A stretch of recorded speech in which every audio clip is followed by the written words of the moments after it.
How's it going, guys? This is Chris here, back with another collection video for you guys. And today we're going to be taking a look at a smaller collection than compared to the two previous collection videos.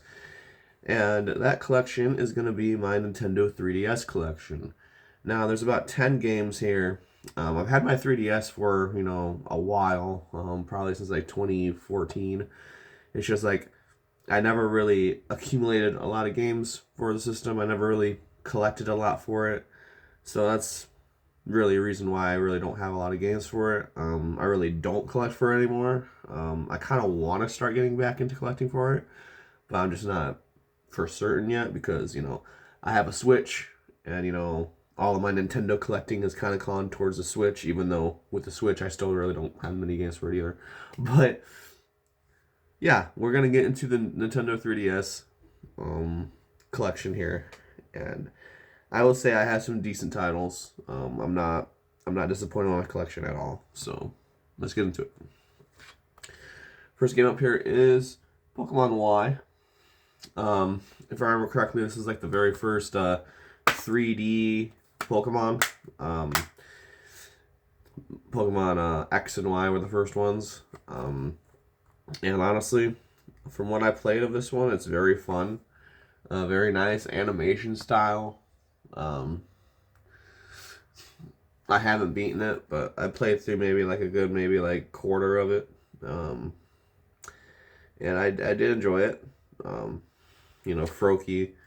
Froakie's the man, honestly. I really like Froakie. Froakie's awesome. I've always been a water starter guy. That's just how I've always been.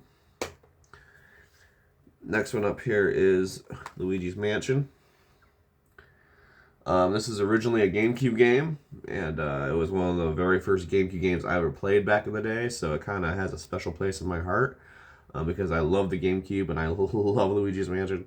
So when I found out that they put this on the 3DS, I had to grab it immediately. Like, I was in Target and I saw it displayed, and I'm like, holy shit. I'm like, they actually have Luigi's Mansion on the 3DS, and I didn't even hesitate. I grabbed it. I'm like, I need it, man. I need it.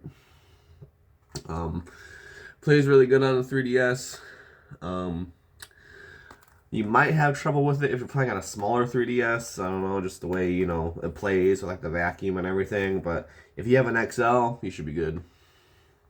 But yeah, I don't know why people put in the cases when I know 3DS games really don't have manuals that much.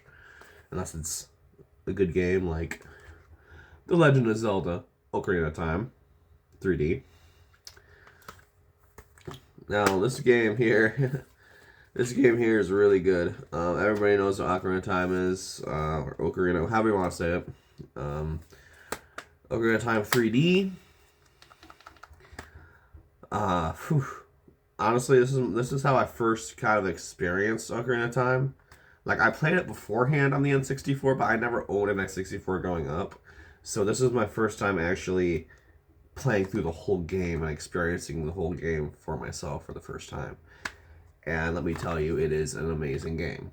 Like, Ocarina of Time is amazing for a reason. Like, it's a lot of people's favorite Zelda games for a reason. Yes, Legend of Zelda Ocarina of Time 3D. Next one up here is the sequel to Ocarina of Time, and that is Majora's Mask 3D. I'm going to be completely honest. The only reason I bought this was because of the cover art. I love that cover art to this day. Like, I bought this game when it released, when it launched, just because of this cover art. I was like, bro, I just want this. I just want this beautiful cover in my collection, and I got it. I played a little bit of the game. Not a big, I like the darkness of it and the eeriness of it, but the time limits until the moon crashes into the freaking, the city is very, I don't like time limits. And that's why it's hard for me to actually say that I enjoy this game. Maybe I'll go back to it again someday and actually give it a shot, but I probably put maybe like 30 minutes into the game since I bought it. And that was back in 2015. So, yeah. Next one up here is Persona Q, Shadow of the Labyrinth. Now, this was the very first Persona game that introduced this chibi art style. It's pretty much a cross between Persona and what was that game called? Etrian Odyssey. I'm not sure how you pronounce it. Etrian Odyssey, something. I think it's Etrian Odyssey. But it pretty much takes the cast from Persona 4 and Persona 3. They throw them in one game. It's a first-person dungeon crawler. There's some other characters in there new to the series. And like this girl here, I think her name's like Ren or something. I might be wrong, but she likes she's always eating. She always eating like a freaking corn dog or like freaking takoyaki, or she's she's always eating. She's one of those characters. Yeah, you got Yukari, you got the cast. You got the whole cast from from 3 and 4. So Chie, Yukika, Rise from 4, Yosuke, etc. Just a bunch of familiar characters and a bunch of new faces. It also has both of the Velvet Room characters from both games. So like you'll get Margaret, and then you'll also get Elizabeth, and then there's a new guy named Theodore. So yeah, fun game. Never beat it. I take that back.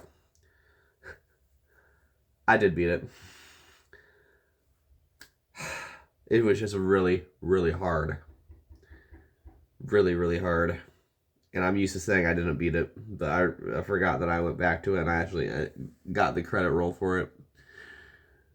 That last dungeon is horrible.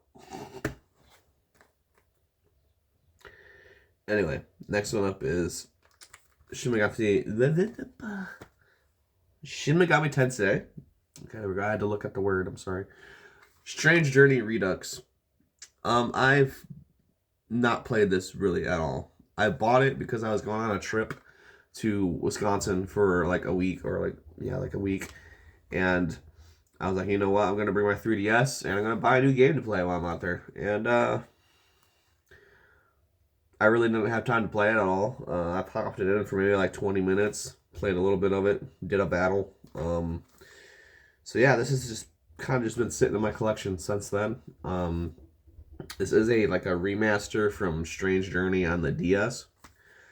So yeah, all I know is that this game goes for like $80 now. So, and I think it was like 30 or 40 when I bought it. So that's kind of cool. Sonic All-Stars Racing Transformed. Very fun racing game. Especially, like, I played it on the 360, I played it on the 3DS. The 3DS version is very fun.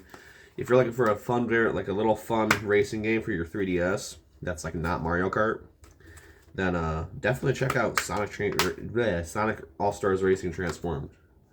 Because, and this is the bonus edition. I'm not sure what that means. It includes, again, different tracks, in-game stickers, and Metal Sonic and mods. So I guess Metal Sonic is only in this version. Oh yeah. Fun game. Next up here is The Lord of the Rings, but Lego. I forgot to say Lego first. Lego Lord of the Rings. It's your typical Lego game. You go through the story of The Lord of the Rings, all 3 movies. I'm going to shut my Discord sounds off because that's annoying. And then, yeah. It's just, if you played a Lego game before, you know what Lego games are, based off movies. This is before they inserted the voice acting. So it's still one of those ones where they're just going, or it's just completely silent, or, shit like that. That's kind of how I prefer my Lego games. I don't like how they talk in the newer Lego games, really. I really don't like that, but I just miss just like the random screaming and just the random just silence. Those are the Lego games I would like to play. Now they're just like, we're gonna play on the full voice track from the movies. I'm just like, okay.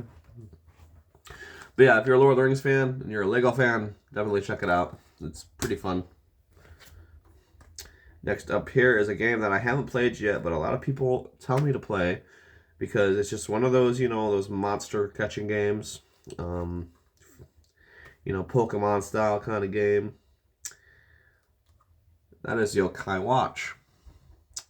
Now, this was sealed for the longest time until I decided to open it, because when it was sealed, the cart was in there loose and flopping around. So every time I picked it up, I got tired of hearing it in there. That's the manual, or that's the poor excuse of a manual. And I was just like, you know what, I'm just gonna open it. This one's really not worth that much. I think it's like $20 brand new, whereas the sequels are worth like 80 to over 100 or 200 or something, which is outrageous. Now watch, now since I opened it, now the game's gonna go up in value. It's sealed, and then I'm not gonna have it sealed anymore. That's usually how it goes for me. But yeah, it looks like a fun little game. I might try it out eventually, or maybe they can like port it to the Switch or something. I wonder if they've done that yet. I should do that. And the last game here is One Piece Unlimited World Red. Well, Unlimited World R. But I'm pretty sure it's supposed to be red. Because one of the characters in there is named Red, I'm pretty sure. This is a very fun game. Ooh, it actually has a manual. It actually has a manual with cover art on it. Yeah. This is the day one edition. It came with like bonus stuff, like outfits for the whole crew and everything. That didn't work out the way I wanted it to. But yeah. Oh, dude, remember Club Nintendo? Those were fucking days. Yeah. One Piece Unlimited World Red. Very fun One Piece adventure. You can play as the whole cast of characters, whether it be Luffy, Sanji, Nami, Zoro, Brook. You know, I think the only can you play? I don't think you might be able to play as Chopper. I think you can play as Chopper, maybe. But yeah, Robin, Frankie. I'm just trying to remember the rest of the crew here. But yeah, you can also play as Trafalgar Law. I'm just gonna call him Law. You can play as Law in a little bonus mode too, which is cool. Law is a very cool One Piece character. But yeah, that was my 3DS collection. Like I said, it was on the smaller side, and yeah, I still managed to get it to 13 minutes because I keep rambling. But anyway, thank you all for watching, and we'll have some more collection videos coming up soon, which are also going to be pretty small in comparison to the previous ones. So until next time, guys, peace out and keep gaming.